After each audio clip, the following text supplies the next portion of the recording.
Siemka, ja jestem Adacho i witam was w kolejnym odcinku Koku, a w zasadzie Nap Koku.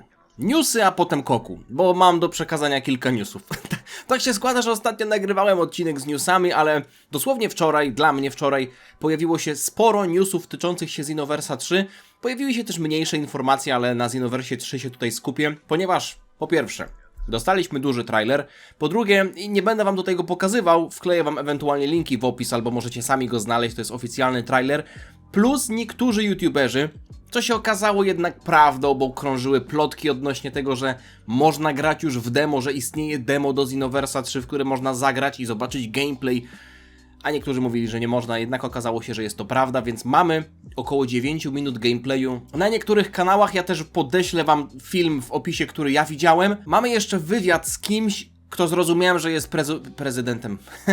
Prezydentem Szczecina. Nie, producentem gry, więc odnośnie sobie tego zaraz powiemy. Mimo wszystko, rzecz, od której chciałbym zacząć, to to, że bardzo wam dziękuję i też w imieniu Marci za słowa otuchy tyczące się śmierci Dyzi. Widziałem, że większość komentarzy pod poprzednim kokłem to były kondolencje, ale też dzieliliście się swoimi przeżyciami, swoimi sytuacjami, kiedy musieliście się pożegnać ze swoim zwierzęcym przyjacielem, więc doceniam też to. Wszystkie komentarze oczywiście tradycyjnie przeczytałem. Nie chciałem odpowiadać na każdy, stwierdziłem, że po prostu odpowiem wam tutaj grupowo, ale naprawdę widziałem wszystko, poprawiły mi one humor, dziękuję wam bardzo za to serdecznie. Bardzo rusza mnie to, że w wielu sercach, nie tylko w naszych, moim i Marci i tutaj powiedzmy najbliższej rodziny, Dyzia była tak ważna, że zajmowała też miejsca w sercu osób, które oglądały na co dzień moje filmy. Naprawdę dziękuję wam za to. I tak jak mówię, zanim przejdziemy do kokła, rzucę te tylko informacje, bo nie chcę, mógłbym nagrać na ten temat osobny odcinek, ale stwierdziłem, że po prostu powiem to tutaj na początku kokła. Mianowicie, posiłkuję się tutaj tym, co Hype i Venixys wrzucali na swoje Twittery, w ten sposób było mi łatwiej to po prostu zebrać do kupy. Producent pan Hirano potwierdził, że jeśli chodzi o fabułę w głównej linii Xenoverse'a 3, to jest około 20-30 godzin. No, 10 godzin różnicy to jest dość sporo, ale nawet gdyby to było 20 godzin, to i tak jest więcej niż w Sparking Zero, także jestem zadowolony i mam nadzieję, że tego będzie jak najwięcej, więc bardziej liczę na 30, może nawet na więcej, bo fabuła, tak jak już ostatnio wspominałem, to jest to, na czym w Xenoversie 3 zależy mi najbardziej. Najprawdopodobniej wszystko na to wskazuje, że Xenoverse 3 będzie miał tak zwany crossplay, czyli gracze powiedzmy z PlayStation będą mogli grać jednocześnie przeciwko albo razem z graczami z Xboxa, razem z graczami z PC-ta, razem z graczami z różnych konsol. Na tym polega crossplay, jakby ktoś nie wiedział. Z tego co kojarzę, to crossplay też jest w Kakarocie czy w Dragon Ball The Breakers. Jakaś Dragon Ballowa gra miała crossplay, a może Gekishin Squadra, nie pamiętam aż tak dokładnie, ale to jest dobra informacja i myślę, że taki standard, jeśli chodzi o gry, które wychodzą teraz. Informacja dla nas, Polaków, może mniej istotna. Rozpoczyna się trasa objazdowa po Stanach Zjednoczonych, gdzie będzie można zagrać w demo. Gra oczywiście wychodzi w 2027 roku, ale teraz już od lipca będą różne eventy, wydarzenia, gdzie będzie można pograć sobie w demo, więc wydaje mi się, że też siłą rzeczy, jak ludzie będą grać w to, będziemy dowiadywać się nowych rzeczy, chyba że to będzie cały czas granie w jedno i to samo demo.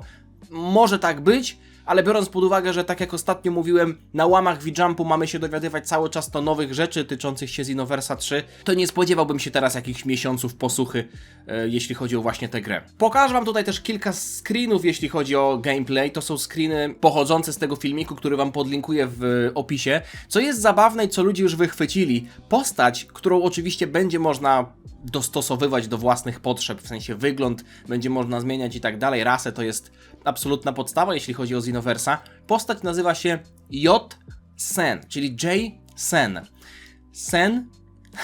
Sen to po japońsku 1000, a J może być skrótem od John, więc twórcy gry są świadomi tego, że my nazywamy głównego bohatera John 1000.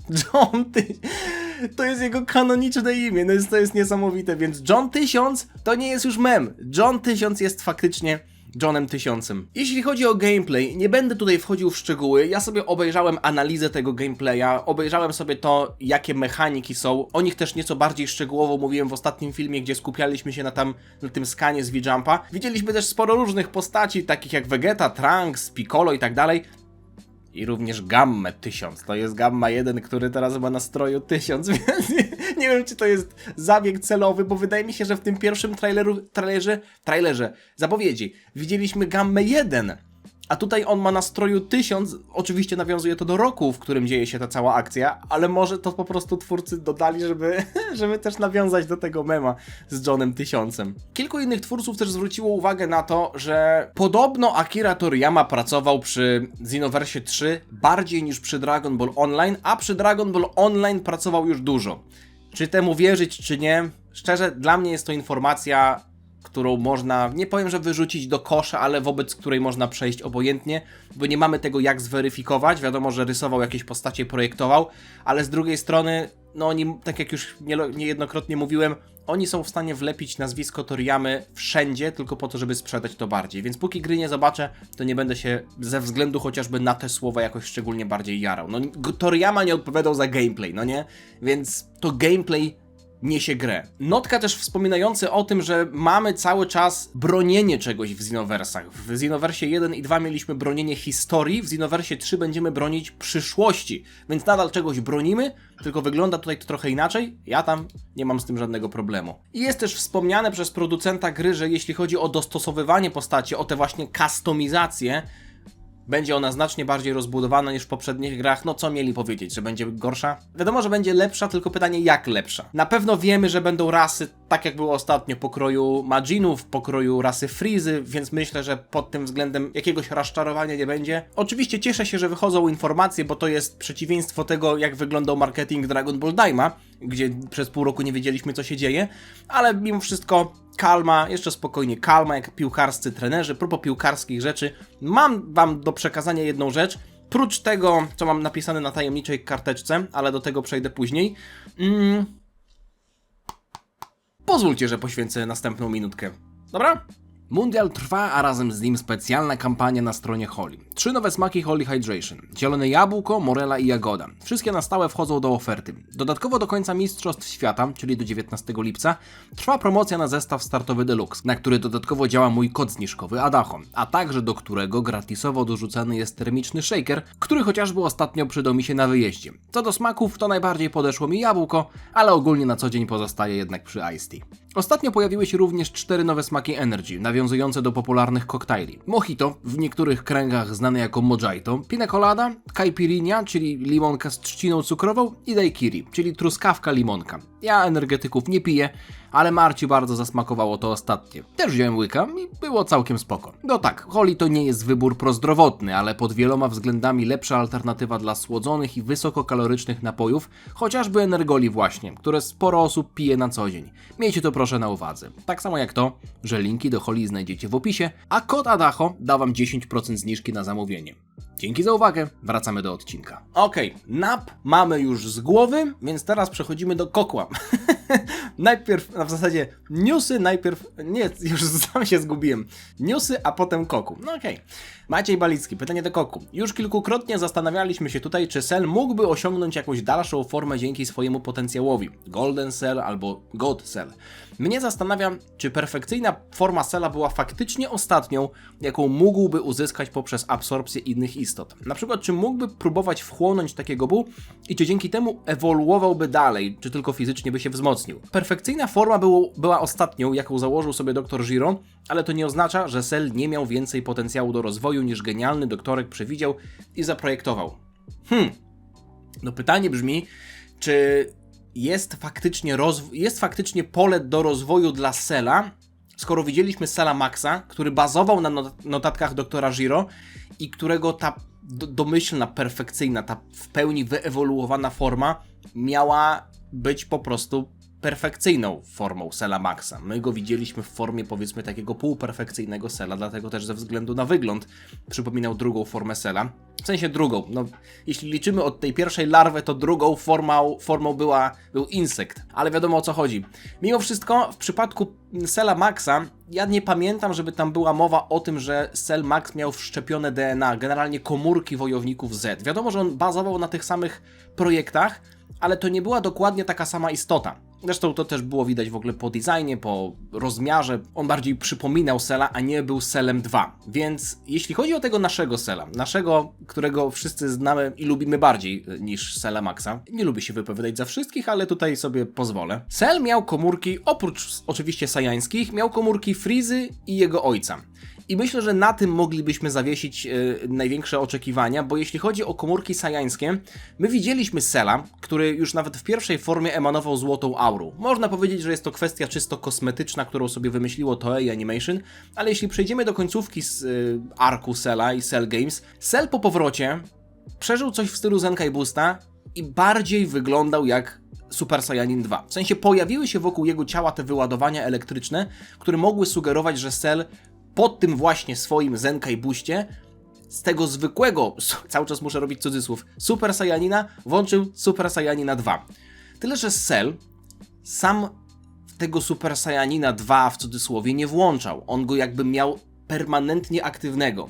Więc to nie wyglądało tak, że Cell jest się w stanie transformować w Super Saiyanina i wtedy dopiero włącza tę złotą aurę i coś mu się zmienia, tylko że on będąc na przykład już po tym wybuchu i po regeneracji, zregenerowany, on cały czas był jakby w stanie Super Saiyanina 2. Tak jak na przykład anioły są cały czas w stanie Ultra Instynktu. Ja wiem, że to jest zupełnie inna sprawa, ale chodzi tutaj o to, że Cell nie wyglądał jakby wyłączał tę formę Super Saiyanina 2. W sensie mógł nie wyłączać, bo był cały czas w walce, ale sami widzieliście, że on nie zmieniał w zasadzie swojego wyglądu. I nawet przed tą transformacją, przed wybuchem i po wybuchu, to nadal był Cell, który wyglądał fizycznie tak samo, zmieniło się tylko to, że miał większą aurę, że miał po prostu większą siłę i były te wyładowania elektryczne, które na tamtym etapie historii mimo wszystko były istotnym właśnie takim elementem kosmetycznym, bo one sugerowały tego Super Saiyanina 2. No ale jeśli ktoś mi teraz zarzuci, że ja mówię, że Cell nie zmieniał swojego wyglądu, jeśli chodzi o transformację, czyli on nie był w stanie typowo sajańsko się transformować, no to przecież mieliśmy tego napakowanego Cella, który był bezpośrednim nawiązaniem do formy Ultra Super Saiyanin. To jest nazwa nieoficjalna, oczywiście wiadomo, że chodzi o tego Super Saiyan Grade 3, w zasadzie Grade 2 i potem Grade 3, czyli Cell, odpowiadając Trunksowi na jego formę Ultra Super Saiyanina, był w stanie również ją włączyć. To jest jedna sytuacja. Druga sytuacja była taka, kiedy on tej formy użył już podczas Cell Games, kiedy był trochę zdesperowany. I teraz pytanie, czy to oznacza, że Cell jednak jest w stanie włączać sajańskie transformacje i co za tym idzie jakoś się fizycznie zmieniać, no bo widzieliśmy to właśnie tutaj? Czy to raczej kwestia tego, że ta transformacja była trochę inna i ona nie polegała na faktycznej zmianie, w sensie przejściu z poziomu Super Saiyanina 1 na 2 czy z 2 na 3, tylko chodziło po prostu o napompowanie swoich mięśni, a to jest w stanie zrobić nawet taki Roshi. Zadajmy sobie pytanie, gdyby Cell w jakiś sposób wszedł na poziom Super Saiyanina 3. Jeśli zakładamy, że on na początku Cell Games miał Super Saiyanina 1, jeśli zakładamy, że po wybuchu i po powrocie miał Super Saiyanina 2, to załóżmy, że potem znowu na przykład przeszedł Zenkai Boosta albo trenował i ma coś w stylu Super Saiyanina 3. Czy myślicie, że na przykład te jego anteny, to jego PlayStation 5 na głowie by się wydłużyło? Straciłby brwi? Przecież on nawet nie ma brwi. Nie wiem, coś by mu się zmieniło? Nie sądzę. Nie sądzę, że Cell miałby możliwość fizycznej zmiany, jeśli bierzemy pod uwagę stricte sajańskie transformacje. Dlaczego mówię stricte sajańskie? Bo Super Saiyanin God to nie jest transformacja, która jakby bazuje tylko i wyłącznie na sajańskich genach. Ona bazuje też na boskiej ki, która istnieje poza rodzajem sajańskim, poza gatunkiem sajańskim. To nie jest rzecz, którą wymyślili i opracowali i którą dzierżał tylko Sajanie. Więc gdyby na przykład taki Cell miał boską formę, to uważam, że jego wygląd mógłby się zmienić. Głównie ze względu na to, że on nadal mimo wszystko jest bytem biologicznym. Nie mamy tutaj sytuacji jak na przykład z Androidem 16, który mógłby zostać doładowany. Miałby ładowarkę szybko ładującą i można byłoby go przeładować jakoś bardziej, ale nie mógłby się zmienić, no bo jak na przykład przeładujecie telefon, chociaż nie da się przeładować telefonu, no ale generalnie gdyby się dało, no to on się nie przetransformuje, prawda? W przypadku Cella mimo wszystko są te komórki, ale mimo wszystko moim zdaniem Cell byłby się w stanie transformować i zmieniać ze względu na komórki klanu Freezy. My nie widzieliśmy, żeby on kiedykolwiek trenował w takim sensie, że ruszał się bardziej niż trzeba, albo podczas walki. Wiadomo, że to też w jakimś stopniu jest trening, ale nie widzieliśmy, żeby on poświęcił tygodnie czy miesiące na typowe wzmacnianie się, więc gdybyśmy mieli taką sytuację i Cell byłby w stanie znaleźć czas i chęci na to, żeby trenować, to wtedy te komórki, pewnie Cyan i Freezy jakkolwiek by ze sobą współgrały, ale głównie komórki Freezy mogłyby wtedy oddziaływać, jak bardzo by to fanowsko nie wyglądało. Forma na przykład Złotego Cella moim zdaniem jest możliwa. W sensie, gdyby Cell dalej żyło. Ale moim zdaniem to jest możliwe. Tylko pytanie, czy to byłoby złote w takim razie, bo z tego co pamiętam, Freeza mówił, że sobie wybrał ten złoty kolor. Więc Cell równie dobrze mógłby sobie nie wybierać złotego koloru, tylko wybrać sobie jakikolwiek inny. Może mielibyśmy na przykład platynowego Cella. Odnośnie tej absorpcji, o którą też pytałeś, nie sądzę, żeby Cell był w stanie zmieniać się poprzez absorpcję innych istot niż androidy, bo tutaj jest już właśnie kwestia ta mechaniczna, która polegała na tym, że on musi te dwa konkretne androidy wciągnąć, bo one są kluczem do tego, żeby on osiągnął perfekcyjną formę. Nie sądzę, żeby on wciągając, nie wiem kogo jeszcze, 13, 16, jakiekolwiek inne androidy, albo w ogóle postać żywą, Goku czy Vegetę, czy on byłby w stanie się przetransformować i zaabsorbować ich umiejętności, tak jak Majin Buu? Nie, no ale Cell wciągał, powiedzmy, ludzi, siłę życiową ludzi, będąc w pierwszej formie i wciągał niezliczoną ilość ludzi. Tylko że on po prostu się wzmacniał, pobierając ich ki, a niekoniecznie się transformował, tak jak na przykład Majin Buu. Jestem ciekaw, jak wy to widzicie. Czajcie taki ark dostać? Cella w piekle, co trenuje? Jest złoty? Dobra, już niektórzy chłopaki z frontu wyzwolenia paznokcie obgryzają, no bo nie, mało to przypomina chyba wyzwolenie Dragon Balla, no ale Duda. Te życzenia nieśmiertelności zawsze mnie zastanawiają. Każdy tak bardzo chciał być nieśmiertelny, ale nikt nie powiedział, że to wiąże się z jakąkolwiek regeneracją. Można by takiego nieśmiertelnego Freezę pociąć na kawałki jak Trunks i tak by sobie leżał w kawałkach całą wieczność. Tak, dlatego też mam problem z tym życzeniem. Moim zdaniem te życzenia nieśmiertelności w Dragon Ballu są nudne. I to nawet nie jest kwestia tego, że wszystko, co potem mi się nie podoba, że Garlic Jr. był nieśmiertelny, więc Garlic Jr. mi się nie podoba, albo że Zamasu był nieśmiertelny i Zamasu mi się nie podoba.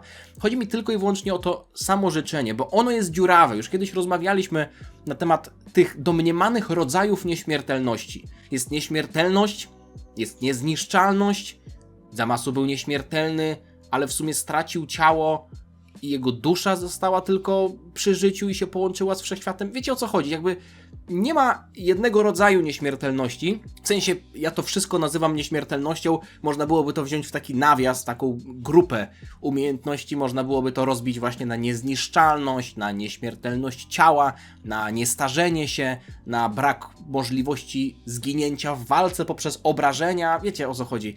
Dlatego samo słowo nieśmiertelność jest moim zdaniem takie zbyt obszerne, żeby nie budziło żadnych kontrowersji, żeby nie budziło żadnych wątpliwości, bo tak jak Vegeta sobie rozumował, że on, nie będąc śmiertelny, tak ostatnio o tym gadaliśmy właśnie, że Vegeta jakby nie mógł umrzeć, to zawsze w jakiś sposób mógłby się zregenerować, chyba że faktycznie Freeza by go zamknął w komnacie duchej czasu, zdradziłby go na 100 lat i Vegeta nie mógłby korzystać z tej nieśmiertelności. Ale równie dobrze mógłby w ten sposób wisieć tak czy siak, nie? W przypadku postaci takich jak Freeza, kiedy my widzieliśmy, że on jeszcze dychał, będąc w tych kawałkach, on nie byłby w stanie się zregenerować, jak wtedy Trunks go pociachał. Oni go musieli włożyć do tej specjalnej komory w Resurrection of F, żeby te posklejane kawałki z powrotem ułożyć w ciało Freezy, więc to byłoby przekleństwo. Chociaż z drugiej strony Freeza po śmierci też trafił do swojego personalnego piekła i w sumie czym to się różniło od życia? Chyba Dragon Ball nie jest na tyle skomplikowany, żeby rozróżniać nieśmiertelność od niezniszczalności i wiecie, w ten sposób dywagować. No ale od czego się skoku, okej? Nap Koku w zasadzie. Wojtas. Pytanie do Koku. Mam taką dziwną teorię na temat fuzji. Po obejrzeniu po raz 5 rankingu najpotężniejszych postaci z DBS. Czy może tak być, że fuzja im dłużej trwa, tym może być ona słabsza, ponieważ musi zużyć więcej ki, żeby ją utrzymać do końca trwania? Albo na przykład ta energia musi rozłożyć się w czasie jej trwania. Mam nadzieję, że dobrze to ująłem. Fuzja trwająca 30 minut jest silniejsza niż fuzja trwająca na przykład cały dzień. Jednak zawsze taka fuzja musi być silniejsza od postaci, które ją tworzą. Moim skromnym zdaniem to byłby lekki balans, ponieważ nie wyobrażam sobie na obecny moment DB, gdzie pojawia się technika fuzji o mocy Gogety lub Vegito, ale trwa 1 rok. Nie, ostatnie zdanie to w ogóle nie wyobrażam sobie, żeby w ogóle pojawiła się jakakolwiek fuzja trwająca 1 rok. Wiadomo, mieliśmy w Daima robaczki fuzyjne, więc ja nie będę mówił, że nie wyobrażam sobie, że pojawi się jakaś inna technika fuzji, bo jestem w stanie sobie wyobrazić wszystko teraz już, albo wiele rzeczy w Dragon Ballu, ale mimo tego, że doceniam próbę rozwinięcia tego wątku, albo właśnie zbalansowania tego wątku, bo też uważam, że moc fuzji jest za silna, jakiejkolwiek Potary, czy ewentualnie może nameczańskiej, chociaż tam też mieliśmy jeden skok, a potem mieliśmy drugi skok, nie? Chociaż Piccolo wciągał nieznajomego nameczanina, a potem swoją nominalną drugą połówkę, więc też to można w ten sposób wytłumaczyć, ale ja to po prostu widzę tak, już też to kiedyś tłumaczyłem, że fuzja po prostu korzysta z pewnego baku. Oczywiście, samo przebywanie w fuzji, albo samo bycie w Super Saiyanie Blue, tak samo jak w przypadku normalnych, niefuzyjnych postaci, Goku czy Vegety, zużywa energię. Była mowa wielokrotnie, że na przykład Super Saiyanin Blue żre energię, tak jak Mops Makłowicza, w zasadzie to był chyba Bulldog, żre koperek, nie?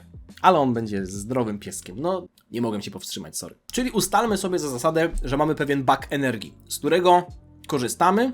Im wyższą, im bardziej zużywającą energię, technikę czy transformację mamy, tym bardziej się ten bak zużywa. I z czasem się pewnie taki regeneruje. Tak jak na przykład w grach. Ale ja tu nie widzę sytuacji, w której im dłużej fuzja musi trwać, albo że im dłużej trwa, tym jest ona słabsza. Rozumiem tok myślenia i rozumiem zamysł, ale moim zdaniem jest to prostsze. Po prostu, jeśli mamy, powiedzmy, 100 punktów ki, to do utrzymania fuzji potrzebujemy minimum 20. Na przykład, rzucam losowymi liczbami.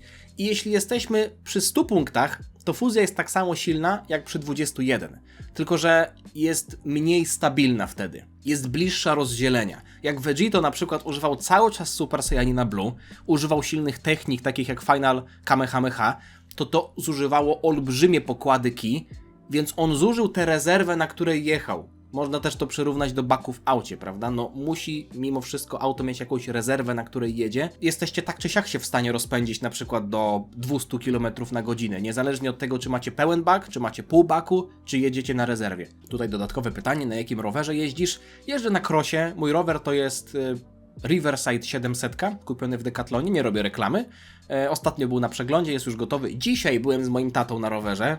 Może nie wyglądam na zmęczonego, ale trochę jestem, gardło mnie boli, ale to po nocy. Mam przesuszoną, jak to się nazywa? Chciałem powiedzieć śluzówkę. Nie powinienem takich rzeczy mówić na YouTubie, bo moja mama ogląda te filmiki i napisze mi potem na WhatsAppie: Adaś, potrzebujesz czegoś na gardło? Boli cię gardło? Jesteś chory? Mam porost islandzki, ok? Doceniam troskę, ale to jest po prostu po nocy, od otrząkiwania. Odnośnie rowerów, będę o tym teraz wspominał, bo 4 lipca wyruszamy na naszą przygodę i uwaga, oprócz mnie, zaczynam od siebie, przepraszam, niech będzie, ja i mój osioł. Oprócz mnie i Michała został potwierdzony jeszcze 3. muszkieter, jedzie z nami Witek, więc jeśli będzie w tym roku też vlog, nie obiecuję, bo jest bardzo dużo pracy przy tym, znaczy pamiątka jest fajna, ale nie obiecuję, że będzie vlog, więc będzie nas 3. Jeśli chodzi o noclegi, których dalej szukamy, no to proszę Państwa, z 5 na 6 będę mówił ten dzień, w którym byśmy przyjechali. 5 Kościerzyna, 6 Chojnice, 7 Nakło nad Notecią nie mamy jeszcze potwierdzonego, ale jeden widz się odezwał. Bardzo dziękuję za tego maila i czekam dalej na odpowiedź. 9 Pyzdry, między Pobiedziskami a Jarantowem, Pyzdry, i w zasadzie to tyle.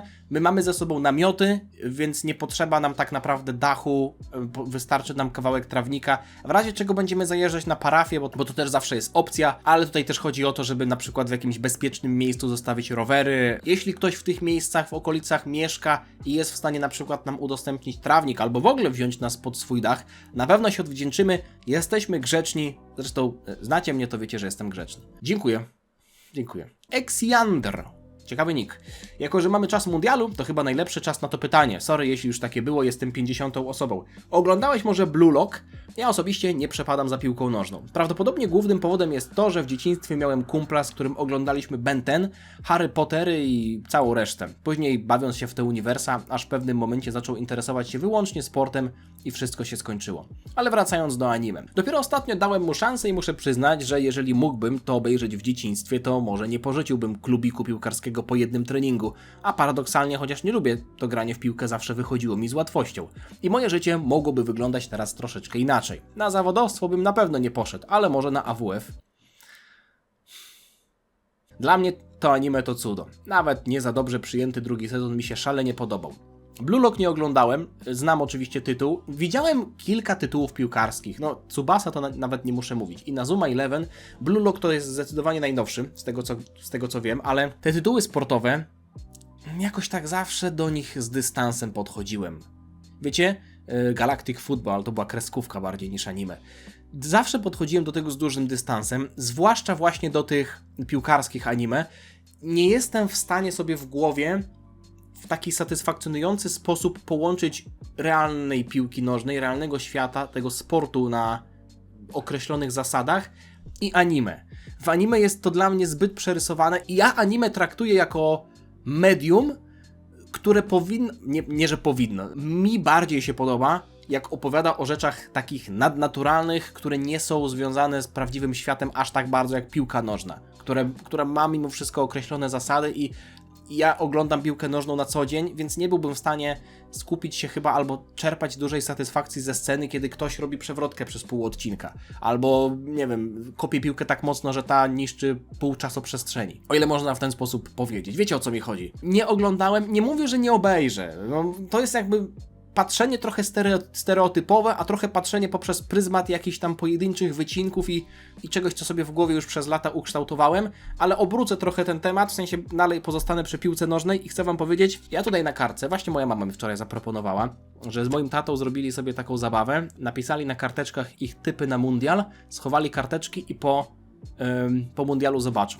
Ja na tej karteczce wczoraj, 23, napisałem 4 pierwsze miejsca na mundialu. Nie pokażę wam ich tutaj, ale tę karteczkę chowam do miejsca, gdzie mam swoje oceny, ranking z owocowego openingu. Więc chciałbym, żebyście też taką karteczkę sobie napisali, jeśli chcecie, albo w ogóle napisali tutaj komentarz, to będzie najlepsze świadectwo tego, kogo typujecie na zwycięzcę całego mundialu.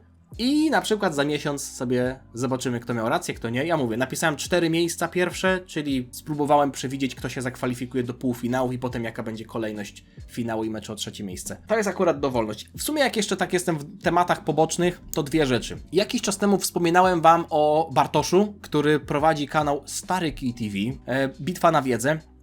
Ostatnio, mogę wam to zdradzić chyba, to nie będzie żadne zaskoczenie. Ostatnio wziąłem udział w odcinku w Poznaniu. Także nie wiem, kiedy ten odcinek się pojawi, nie powiem wam, jak mi poszło, nie będę wam tutaj nic sugerował, ale jestem bardzo zadowolony z tego, jak to wyglądało, miło spędziłem czas, więc też w kontekście chociażby Kokła 300, ktoś napisał, żebym na Kokła 300 wystąpił w bitwie na wiedzę i tam odpowiadał na pytania na żywo. To nie jest do końca Koku, tylko bardziej quiz. Jeśli będziecie zainteresowani, to odsyłam, zresztą w ogóle odsyłam na kanał Bartka, bo robi świetną robotę, jest mega sympatycznym gościem z dobrymi ideałami, więc polecam serdecznie. Skitu, pytanie do Koku. Jakie miało sens użycie Genkidamy, którą ładuje się pierdyliard lat na Bu, skoro jak widzieliśmy nawet Freeza w pierwszej formie jest w stanie stworzyć podobnie dużą kulę z palca w parę sekund, niszcząc przy tym planetę. Skoro Freeza w pierwszej formie jest w stanie stworzyć coś takiego, to Goku SSJ3 powinien móc zniszczyć pół świata używając tylko własnej mocy. Trochę brzmisz, kolego z Skitu, jakbyś próbował Goku powiedzieć, w jaki sposób on ma pokonać Kid Buu, bo on sam tego nie wie. Ja mimo wszystko Goku ufam. Ja wiem, że on jest narysowany, ale ufam mu, że jest w stanie wymyślić najlepszą taktykę, albo jedną z najlepszych taktyk do pokonania przeciwnika, a odnośnie tego, że Freeza był w stanie zrobić dużą kulkę. No jeśli masz balona napompowanego powietrzem, a masz kulę do kręgli w takim samym rozmiarze, to nie jest równoznaczne. No bardziej boli otrzymanie kulą do kręgli, a w przypadku Genkidamy jest to typowy atak, który jest naturalną kontrą na Kid Buu, który był czystym złem, a Genkidama działa na czyste zło. Co widzieliśmy w przypadku Gohana, który w Saiyansazę tę Genkidamę odbił, a mimo wszystko z jakiegoś powodu ona zraniła Vegetę. Więc to nie jest do końca kwestia ani rozmiaru, ani siły, bo w Genkidamie nie było siły SSJ3 Goku. To była technika po prostu przeznaczona do tego, żeby Kid Buu nie mógł jej skontrować. Dustin, co by było, gdyby gruby Buu zamienił w cukierek tego szarego Buu Pure Evil? Czy planował go w ogóle zjeść i czy wtedy zmieniłby wygląd, a może charakter? To jest ciekawe pytanie i w sumie, jeśli spojrzymy na to, jak się potoczyła historia, mamy chudego, złego Buu, który jest szary i potem pochłaniając grubego, staje się nieco bardziej umięśniony i przejmuje jego kolor.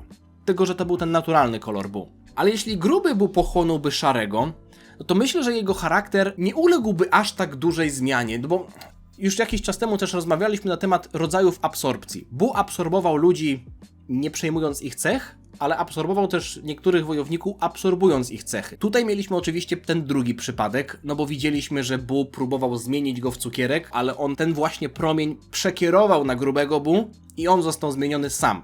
I widać było, że potem chudy Bu przejął jego cechy, więc to by oznaczało, że jeśli ten promień by trafił w szarego Bu, to on też zostałby zmieniony w czekoladkę czy w cokolwiek innego i Bu jedząc go mógłby przejąć jego cechy. Czy zmieniłby się pod kątem wyglądu? No to jest też dosyć ciekawe pytanie pod tym względem, że w ogóle to dzielenie, dodawanie do siebie Bu jest o tyle dziwne, że mamy Bu, który wyrzuca z siebie zło, potem to zło dodaje się z powrotem do Bu i wygląda inaczej. Ale tutaj raczej kwestią są proporcje, że tego zła w Bu było więcej niż dobra i sposób absorpcji, że Bu chudy był podstawą, którą zasilił tylko gruby Bu. Tutaj gruby Bu byłby podstawą, którą zasiliłby chudy Bu, więc być może straciłby trochę brzuszka, być może nawet stałby się nieco... Nie, stawiam, że zostałby dalej różowy. Może wyglądałby jak Fit Bu z Dragon Balla Super. Albo wyglądałby na przykład jak Super Bu, nadal. Ta fuzja by wyglądała jak Super Bu, tylko że zostałby w swoim stroju i byłby nieco bardziej uśmiechnięty. To byłoby ciekawe, ale trudno powiedzieć na 100%, bo tak na dobrą sprawę to jest nadal niewytłumaczone, jak do końca działają te absorpcje. UCT Ninja. Pytanie do Koku. Myślisz, że Broly jest jeszcze przed swoimi Zenkaiami? Jeśli tak, jak bardzo by się po nich wzmocnił, porównując jego power level i siłę do tej od naszych Saiyan? Wiem, że fabularnie to się nie może wydarzyć ze względu na zachowanie balansu sił, ale jestem po prostu ciekaw twojej opinii. Widziałem właśnie opinię, że Zenkai Boost nie działa od jakiegoś czasu. W sensie od jakiegoś poziomu mocy Zenkai Boost już nie działa. No dobra, a Goku Black, który w bazowej formie bił się z Trunksem, już dorosłym Trunksem, który miał sobie SSJ2 i on dalej przechodził Zenkai Boosty w sadze swojej. Więc to była kwestia tego, że on nigdy Zenkai Boostów nie przeszedł, w sensie nawet nie ciało Goku z tamtego czasu, bo ciało Goku już było z Dragon Balla Super, które przeszło Zenkai Boosta wielokrotnie, ale Zamasu, będąc w ciele Goku, nigdy nie doświadczył Zenkai Boosta, więc on przechodził te Zenkai Boosty. W jakiś sposób ten licznik się zresetował, kiedy nowa dusza weszła do ciała Goku. W przypadku Broly'ego nie do końca wiemy, ile Zenkaiów przeszedł on w przeszłości. Być może on przeszedł już ich tyle, że jak go poznaliśmy, to już też Zenkaie na nim nie robiły żadnego wrażenia. Myślę, że to jest bezpieczna hipoteza i bardzo prawdopodobna. No bo jeśli bierzemy pod uwagę, że Paragus trenował go przez 40 lat i że on po 40 latach wychowywania się tylko ze słabym stosunkowo ojcem na planetoidzie, na której nie ma dobrego pożywienia, nie mógł nawet pić białka, żeby budować masę mięśniową, on nadal był w stanie w bazowej formie sobie klepać się z Vegetą i Goku. Wiadomo, potem się wzmacniał, ale to była kwestia jego genów. Byłoby wygodniej dla fabuły i bardziej wiarygodnie, żeby usprawiedliwić tę moc wielką Broly'ego na początku filmu, na początku walki z Vegetą i Goku, tym, że oprócz tego, że jest anomalią, też przechodził Zenkai Boosty. Więc po prostu potem już nie przechodzi Zenkai Boostów tak jak właśnie Goku i Vegeta. Bo jeśli teraz miałby przejść... Ła. Ale mówię, to jest nienapisane. Równie dobrze może być tak, że w nowej sadze przejdzie. Brylso, pytanie do Koku, cześć Adacho. Czy ósemek powinien zostać wskrzeszony po zniszczeniu Ziemi przez Bu? Niektóre źródła mówią, że był skonstruowany w jakimś stopniu z części ludzkich, ale już nieżywych. Reszta była maszyną. Czy nie powinny go obowiązywać podobne zasady jak 16? Pozdrawiam, miłego dnia. Miłego dnia. Nie wiem, czy to było Nie, to na pewno nie było w komentarzach pod tym filmem, w sensie pod poprzednim Kokłem, ale gdzieś jeszcze wcześniej. Tyczyło się ono tego, że w sumie można było poprosić Shenlonga, żeby niekoniecznie wskrzeszał 16, no, albo 8. Ja raczej myślę, że 8 nie miał żadnych części ludzkich, że to była też 100% maszyna, że on nie wskrzesza 16, tylko po prostu go odbudowuje. Często mówię, że to są 100% maszyny, takie jak na przykład sprzęt AGD w domu, jak lodówka, czy suszarka, czy zmywarka. Tylko że ma na przykład AI w środku, nie? No bo ma swój charakter. No ale jeśli prosilibyśmy Shenlonga o odbudowanie suszarki, czy zmywarki, czy lodówki, to dlaczego nie mógłby tego zrobić? Więc dlaczego nie może odbudować dokładnie tak samo Androida 8 czy Androida 16, gdyby oni zostali zniszczeni? No wiecie, jeśli chodzi o Shenlonga, to mieliśmy sytuację, w której on odmówił spełnienia życzenia w kontekście androidów, kiedy nie mógł ich zmienić w ludzi, bo powiedział, że to są zbyt tajemnicze istoty dla niego. Tylko że to były cyborgi. Ludzie przerobieni na maszyny, a tutaj mamy 100% maszynę, więc tam nadal to wszystko bazuje na jakimś układzie scalonym, w cudzysłowie. Więc Shenlong może byłby w stanie po prostu ich odtworzyć. Może ze wspomnieniami, a może bez. Jamino Kumam, cześć Adamie, gdyby twój kanał na YouTubie odpukaj.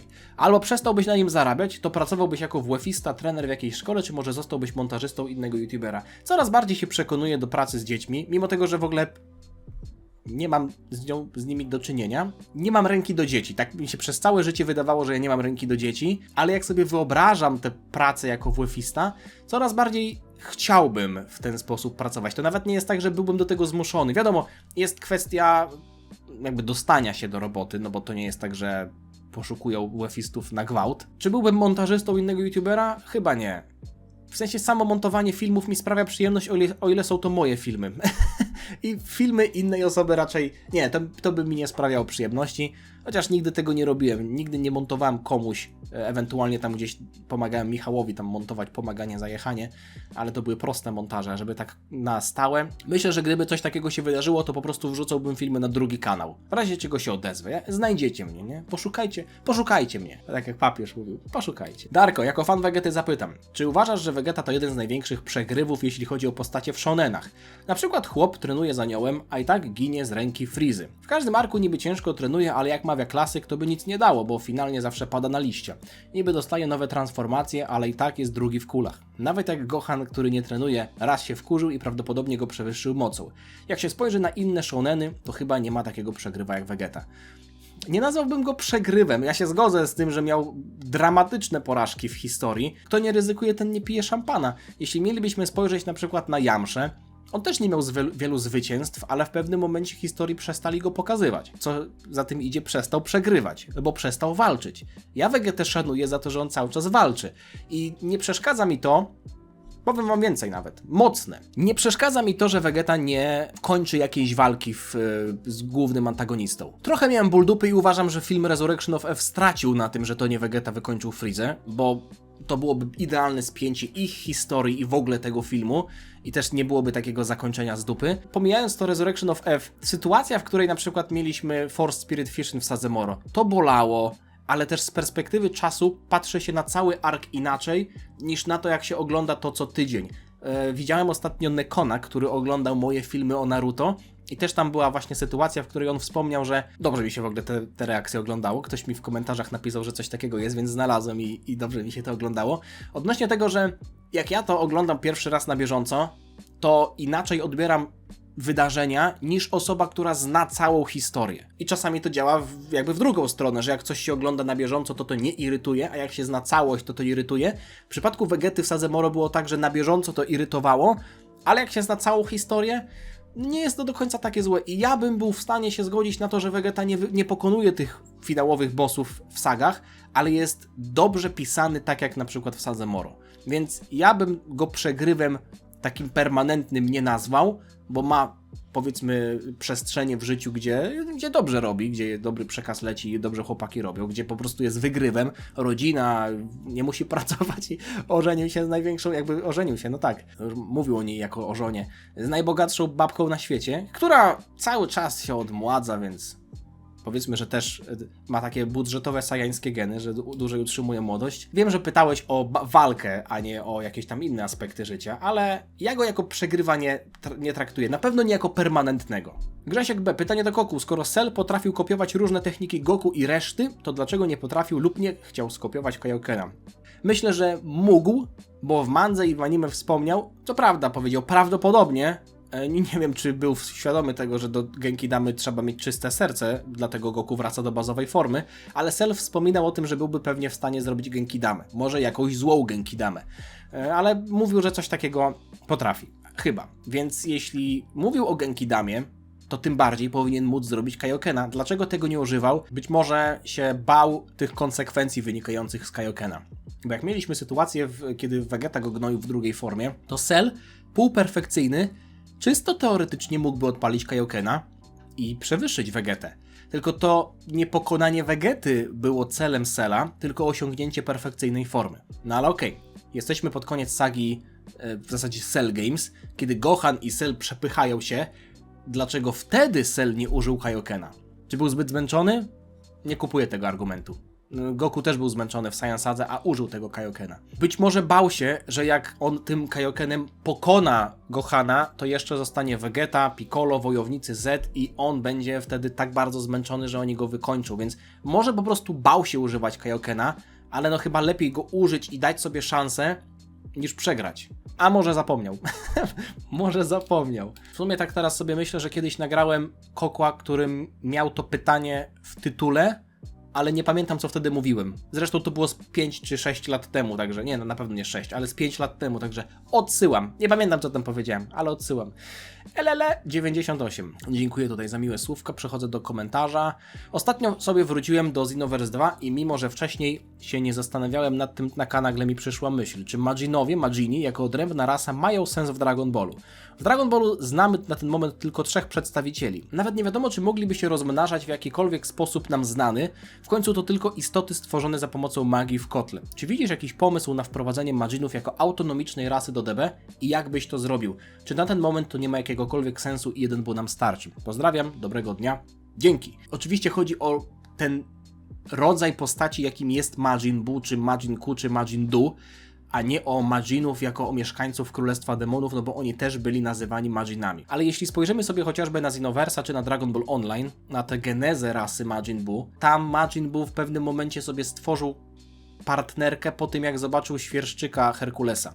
Więc geneza tej rasy jest taka, że Majin Buu stworzył drugą osobę dla towarzystwa i potem pewnie kolejni członkowie tej rasy też tworzyli kolejnych członków dla towarzystwa albo dla jakichś innych celów, więc nie wyobrażam sobie, żeby była jakaś inna geneza, bo tutaj musielibyśmy dodać kolejną w ogóle genezę Majin Buu, prawda? A nie chciałbym się w coś takiego bawić, więc niech pozostanie to tak jak jest, czyli Majin Buu stworzył kolejnego i oni się zaczęli w ten sposób rozmnażać i w zasadzie to tyle.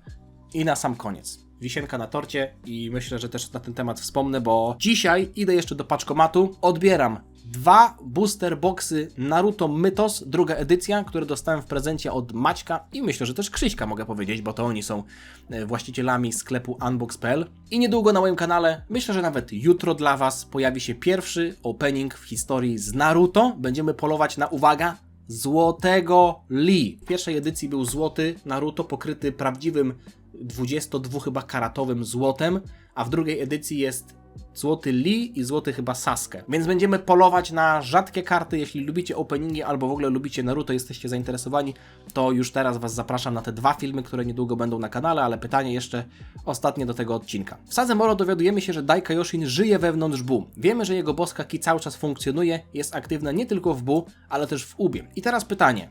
Czy przypadkiem śmierć Shina w żaden sposób nie wpłynęłaby na śmierć Birusa? Wiemy, że jest zlinkowany z Kaioshinem swojego uniwersum, ale technicznie w uniwersum mamy cały czas 2.